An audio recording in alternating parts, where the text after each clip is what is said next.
you are reaching your limits with just fixing the existing system.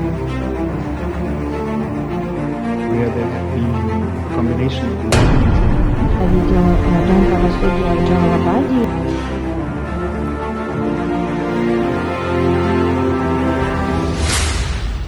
В данный момент у нас идет масштабная работа по созданию необходимой инфраструктуры и разработке информационных систем.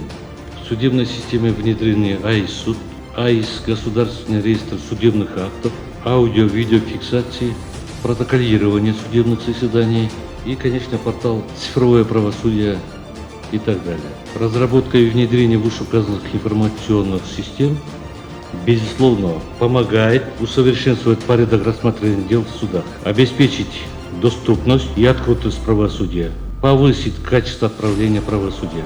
Однако, вышеперечисленные информационные системы пока не отвечают в полной мере потребностям и запросам судебной системы. В связи с быстрым развитием цифровых технологий появляются новые возможности, которые необходимо использовать в процессе цифровой трансформации судебной системы. Все это, к сожалению, не может воплощена силами судебной власти ввиду ограниченности как бюджетных средств, так и IT-специалистов высокого уровня.